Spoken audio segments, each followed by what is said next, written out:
नमस्कार, खबर तो समझिए देख रहे हैं आप और मैं आपके साथ रंजना रावत। और बुलेटिन में सबसे पहले बात 2 सीटों के उस दंगल की जिसके नतीजे बिहार की सियासत पर असर डाल सकते हैं। बस चंद घंटों के बाद उपचुनाव के नतीजे सामने आएंगे और ये साफ हो जाएगा कि किसके दांव में कितना दम है। मतगणना को लेकर क्या है तैयारी और किसके किसके बीच कड़ा मुकाबला है, पहले वो जानिए, फिर खबर तो समझिए कि इन 2 सीटों पर जीत और हार के मायने क्या हैं।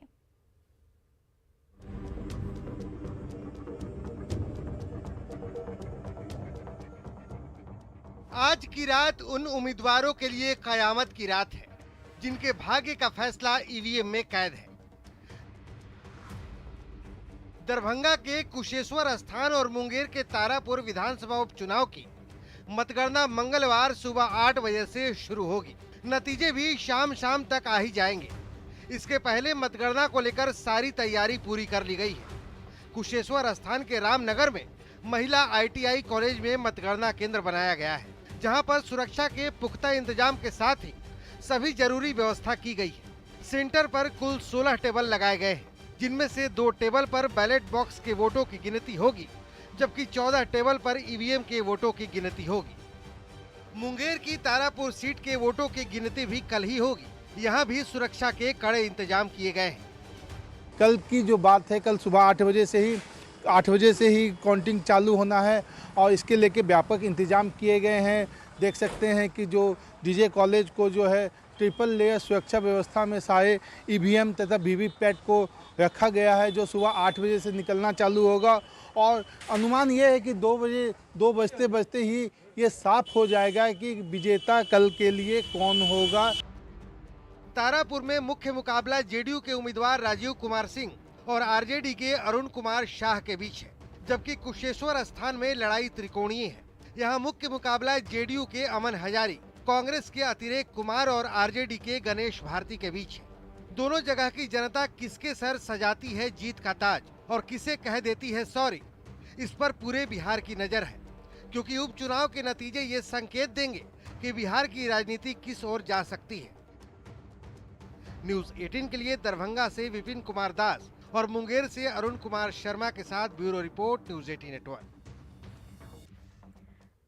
2 सीटों पर हुए उपचुनाव का जनता फैसला कल सुनाएगी और अब समझिए कि इन 2 सीटों पर जीत हार के मायने क्या हैं।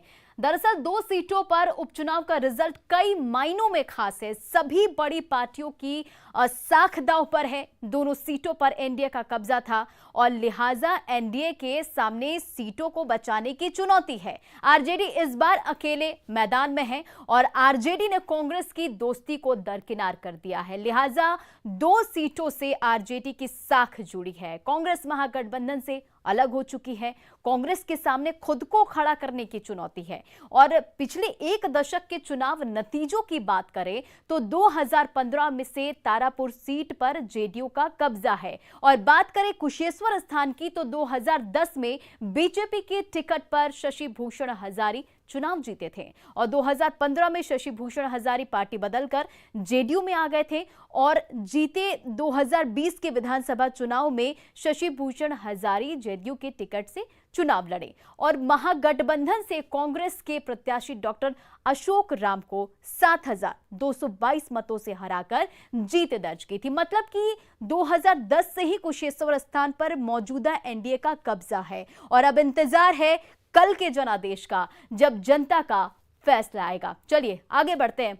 कल होने वाली मतगणना से पहले नेता प्रतिपक्ष तेजस्वी यादव ने कई तरह के आरोप मढ़े हैं, जिसमें उन्होंने धांधली की आशंका भी जताई है। लेकिन तेजस्वी को यह भी सोचना चाहिए कि वो संख्या के लिहाज से सबसे बड़ी पार्टी है, जबकि नीतीश कुमार ने एक बार फिर रिजल्ट से पहले जनता को ही मालिक बताया है। कुछ भी कर ले, जीत हमारी होना तय है, लेकिन फिर भी अगर कोई शिकायत अगर आती है तो हम वहीं बैठे हैं। हम हर एक चीज़ों को देखेंगे और मुख्यमंत्री जी तो भावनात्मक शोषण करते रहे हैं। उनके चाल और चरित्र को पूरा देश जान गया है कि वो चुनाव जीतने के लिए कुछ भी कर सकते हैं। काउंट तो होने वाला ना, कल ही ना होने वाला है, हो जाएगा। तो जो भी रिजल्ट हो जनता मालिक है। हम लोग तो कुछ बोलते नहीं है, बाकी लोग कुछ भी बोलते रहते हैं। तो इन सब चीज़ों पर हम लोग कोई प्रतिक्रिया नहीं व्यक्त करते, जिसको जो मन में आता है करता है। और ये करना तो काम ही है कमीशन का काम, इलेक्शन कमीशन का तो करता ही ना है पूरे तौर पर, भला उसमें कोई हस्तक्षेप है? सब तरह से उन्हीं का अधिकार है, पूरे तौर पर करते हैं, देखते हैं। हम लोगों का तो बीच में कहीं से पूछ नहीं रहता कि पूरे तौर पर हो, ठीक ढंग से काम हो, तो सब तो करते ही रहते हैं। और जो भी कैंडिडेट होता है, जिसको कोई शिकायत या किसी को भी जनता को होती है, अपना शिकायत करते हैं, देखते हैं। लेकिन अब पूरे तौर पर कोई क्या बोलता है हम तो देखने भी नहीं जाते, हम ध्यान भी नहीं देते उन सब, कोई मतलब है? जो भी होगा, जो हम बार बार कह देते हैं, जनता मालिक है, फैसला जो करेगी, उनको अधिकार है, तो हम लोग इस पर कुछ बोलते हैं। चलिए अब खबर तो समझिए। कल दोपहर तक ये साफ हो जाएगा कि जनता का आशीर्वाद किसे मिला है, लेकिन उसके पहले तेजस्वी ने धांधली का आरोप मढ़ा है। गिनती से पहले धांधली का आरोप तेजस्वी के डर को दिखाता है। जो तेजस्वी धांधली की बात कह रहे हैं, वो संख्या के लिहाज से बिहार की सबसे बड़ी पार्टी है और आरजेडी के पास 75 विधायकों की ताकत है। धांधली होती तो आरजेडी सबसे बड़ी पार्टी कैसे होती? और नीतीश कुमार ने एक बार फिर यह साफ कर दिया है कि लोकतंत्र में जनता ही मालिक है। और एक बार फिर बता दें कि पिछले एक दशक से दोनों सीटों पर मौजूदा एनडीए का ही कब्जा है। और बिहार में विधानसभा की 2 सीटों के लिए हुए उपचुनाव की मतगणना 2 नवंबर को यानी कि कल है और दोनों सीटों पर अपनी जीत तय मान रहे राजद को काउंटिंग के दौरान धांधली की आशंका सता रही है। लिहाजा पार्टी के बड़े नेताओं ने मतगणना स्थल के पास कैंप करने का ऐलान कर दिया है और तेजस्वी यादव से लेकर जगदानंद सिंह कल काउंटिंग के सेंटर पर कैंप करेंगे। राजद ने सरकार को चेतावनी दी है कि अगर मतगणना में गड़बड़ी हुई तो इसके गंभीर परिणाम होंगे। चलिए रुक करते अपनी अगली खबर की ओर और अब बात आतंकियों की सजा की। 27 अक्टूबर 2013 यही वो तारीख है जब 7 बम धमाकों से पटना थर्रा उठा था। सीरियल ब्लास्ट में 6 लोग मारे गए थे जबकि 80 से ज्यादा लोग जख्मी हुए थे। 8 साल बाद गांधी मैदान ब्लास्ट केस के गुनाहगारों को सजा मिली है, जिसमें 4 को फांसी, 2 को उम्र कैद की सजा दी गई है और 2 दोषियों को 10 साल और 1 को 7 साल की सजा एनआईए कोर्ट ने सुनाई है। ये रिपोर्ट देखिए फिर खबर समझेंगे।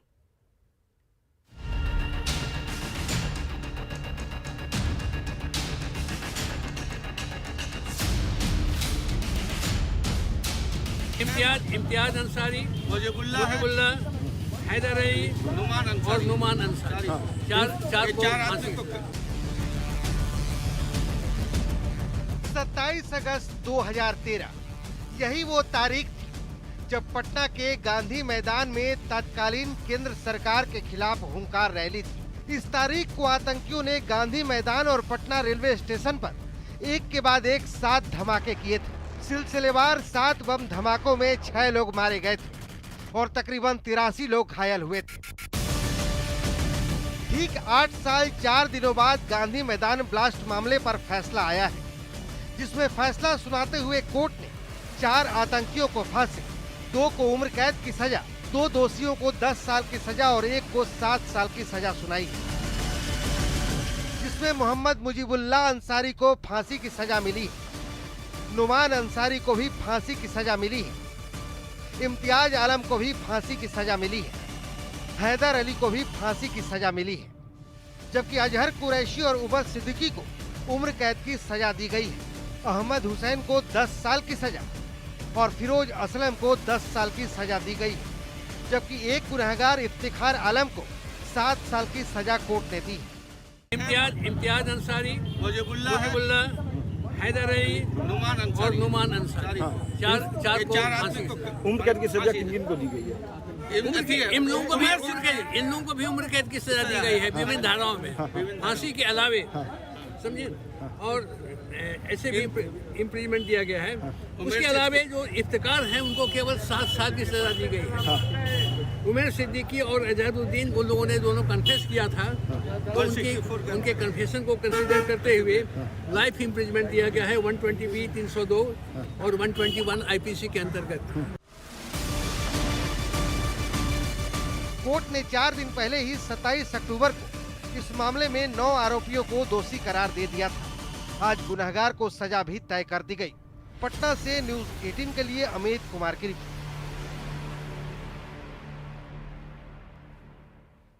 चलिए, पूरी रिपोर्ट आपने देखी, अब इस खबर को समझिए। 27 अक्टूबर को 9 आरोपियों को दोषी करार दिया गया था। जिस दिन केस के 8 साल पूरे हुए थे, उसी दिन आतंकियों को दोषी करार दिया गया था। ब्लास्ट के 8 साल 4 दिनों के बाद 9 दोषियों को सजा भी तय कर दी गई।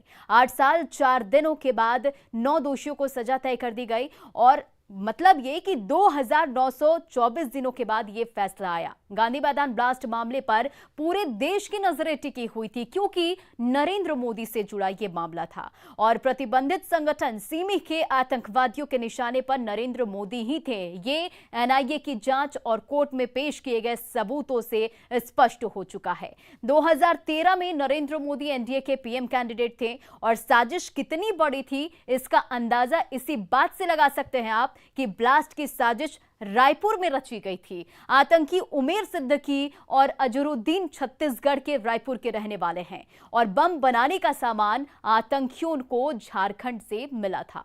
इम्तियाज अंसारी, मुजीबुल्लाह, हैदर अली, नुमान, फिरोज आलम और इफ्तिकार आलम झारखंड के रहने वाले हैं। पूरी तैयारी के साथ ब्लास्ट को अंजाम पटना में दिया गया। मतलब बड़ी साजिश थी। जितनी नुकसान पहुंचाने का प्लान हुआ था, आतंकी उसमें कामयाब नहीं हो पाए। बावजूद इसके 6 लोग मारे गए थे और सबसे बड़ी बात यह कि नरेंद्र मोदी ने जनसभा को रोका नहीं था। भगदड़ ना हो इसे देखते हुए नरेंद्र मोदी ने एक बार फिर घटना का जिक्र नहीं किया था। चलिए रुक करते अपनी अगली खबर की ओर।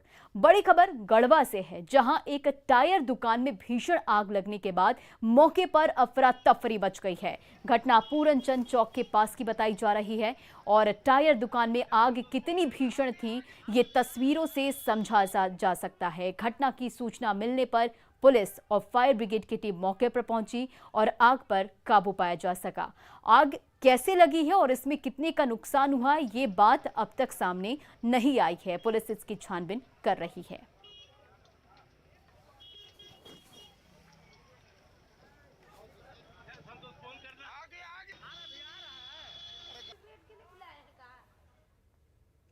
एक तरफ गुनाहगारों को सजा हुई तो दूसरी तरफ देश के लिए शहीद होने वाले लेफ्टिनेंट ऋषि रंजन को बेगूसराय में अंतिम विदाई दी गई।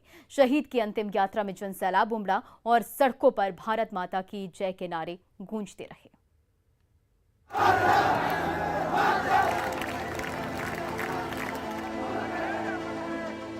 ये जनसैलाब अपने लाल को अंतिम सलामी देने उमड़ी है। ये जयकारा उस वीर सपूत के सम्मान में हो रहा है जिसने देश के लिए सर्वोच्च बलिदान दिया।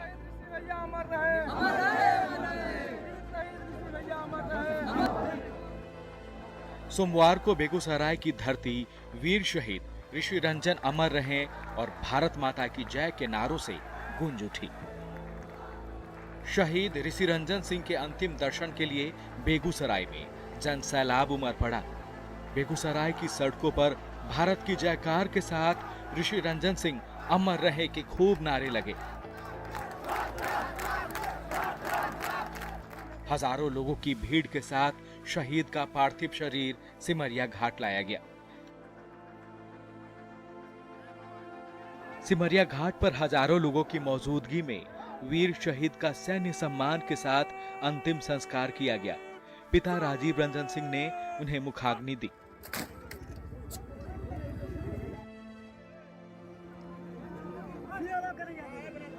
बता दें कि शनिवार की शाम को रूटीन गश्ती के दौरान जम्मू कश्मीर के नौशेरा में एलओसी के पास लैंडमाइंस ब्लास्ट में सेना के 2 जवान शहीद हो गए थे, जिसमें बेगूसराय के पिपरा मीरगंज के रहने वाले शहीद लेफ्टिनेंट ऋषि रंजन सिंह भी थे।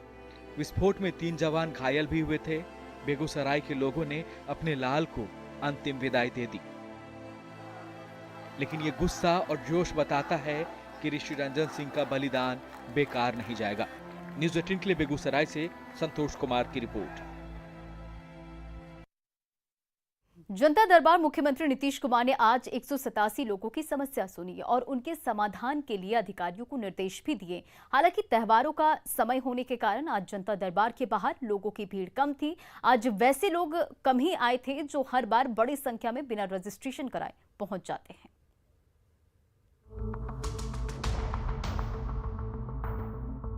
मुख्यमंत्री के पास फरियाद लेकर पहुंचे ये वो लोग हैं जिनकी सुनवाई कहीं नहीं हुई या जिनकी समस्याएं तो सुनी गई लेकिन अब तक समाधान नहीं हुआ। एक फरियादी ने सीएम नीतीश के सामने रोते हुए अपनी आपबीती बताई। उसने बताया कि गांव के ही भूमाफिया ने उसकी जमीन पर कब्जा कर रखा है और जान से मारने की धमकी देता है। कहते रिक्वेस्ट पैर पकड़ के मुझे धमकी दे रहा है, जान से मार देगा मुझे, हम लोगों को, पूरे परिवार। एक बुजुर्ग शख्स भी सीएम नीतीश के जनता दरबार में पहुंचा। इनकी शिकायत भी जमीन से जुड़ी हुई थी। पड़ोसी ने इनकी जमीन को हड़प लिया है और विरोध करने पर न सिर्फ मारपीट करता है बल्कि बेटे को चाकू मारकर जख्मी भी कर चुका है। हमारा जमीन है, हमारा एक पर्दार जबरदस्ती हमको मारकर खत्म कर दिया, हमारा लड़का को चाकू मार। सीएम ने शिकायत सुनने के बाद इनके मामले को राजस्व विभाग को भेज दिया। भोजपुर जिला से आए नरेंद्र कुमार सिंह परेशान हैं कि एमवीआई की नौकरी के लिए परीक्षा दी है। परीक्षा में अच्छे नंबर भी आए लेकिन बहाली नहीं हुई। भोजपुर जिला से ही आई चंचल कुमारी की भी परेशानी कुछ ऐसी ही है। पुलिस बहाली में गड़बड़ी की शिकायत लेकर मुख्यमंत्री नीतीश कुमार के पास पहुंची चंचल कुमारी का आरोप है कि ट्रेनिंग कराने के बाद भी इनकी ज्वाइनिंग नहीं कराई गई, जबकि इनसे कम नंबरों वालों को ज्वाइन करा दिया गया। 0-23 तक ज्वाइनिंग कराया गया है और 37 मेरा नंबर आया हुआ रिटर्न में हमको बाहर रखा गया है, जबकि मेरिट लिस्ट बन गया था। मेरा दिया था जीआरपी मुजफ्फरपुर में दिया हुआ था। त्योहार का समय होने की वजह से जनता दरबार के बाहर आज लोगों की भीड़ कम देखी गई। आज वैसे लोग कम थे जो बिना रजिस्ट्रेशन कराए जनता दरबार में पहुंच जाते हैं। न्यूज़ 18 के लिए पटना से शैलेंद्र की रिपोर्ट। और मुंबई में रिलायंस का नया मॉल जियो वर्ल्ड ड्राइव खुला है। इसमें इंटरनेशनल और इंडियन ब्रांड्स के प्रीमियम उत्पाद उपलब्ध हैं। कंपनी का दावा है कि जियो वर्ल्ड ड्राइव के बांद्रा में खुलने से मुंबई के लोगों को खरीदारी का नया अनुभव मिल रहा है।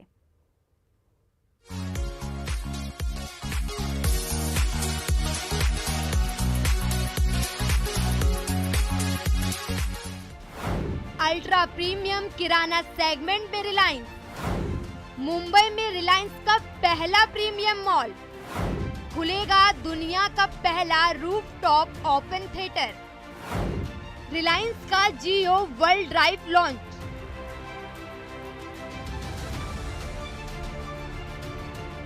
दिवाली से ठीक पहले रिलायंस का बड़ा धमाका है ये। जियो वर्ल्ड ड्राइव के जरिए रिलायंस ने अल्ट्रा प्रीमियम किराना सेगमेंट में प्रवेश किया है। ये मॉल मुंबई के बांद्रा कुर्ला कॉम्प्लेक्स इलाके में खुला है, जो 17.5 एकड़ में फैला है और मुंबई का पहला rooftop Jio drive in theatre होने जा रहा है, जिसे पीवीआर की ओर से संचालित किया जाएगा। जियो वर्ल्ड ड्राइव में सिर्फ प्रीमियम अंतर्राष्ट्रीय और भारतीय ब्रांड होंगे। कंपनी के मुताबिक मुंबई के केंद्र में 72 अंतर्राष्ट्रीय और भारतीय ब्रांड, दुनिया भर के व्यंजनों वाले कई रेस्टोरेंट, एक open air weekend community market और पेड फ्रेंडली सर्विस से लैस है ये मॉल। मतलब ये कि मनोरंजन, F&B, रिटेल या फिर संस्कृति, ऐसे कई क्षेत्रों में एक नया अनुभव देने के कॉन्सेप्ट से जियो वर्ल्ड ड्राइव का निर्माण हुआ है।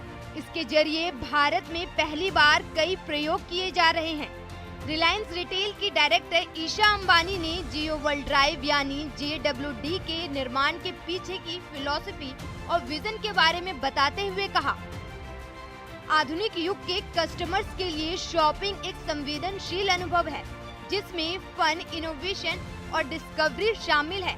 जियो वर्ल्ड ड्राइव का जन्म भी इसी सोच के साथ हुआ है कि कस्टमर को भी ये अनुभव मिले। JWD के जरिए दुनिया के बेहतरीन एंटरटेनमेंट और रिटेल एक्सपीरियंस को भारत लाया जा रहा है। बता दें कि मॉल में ये सुविधाएं रोजाना सुबह 11 बजे से रात 9:30 बजे तक मिलेगी। Bureau report, news 18 network. और फिलहाल इस बुलेटिन में इतना ही। बने रहिए आप न्यूज़ 18 बिहार झारखंड के साथ।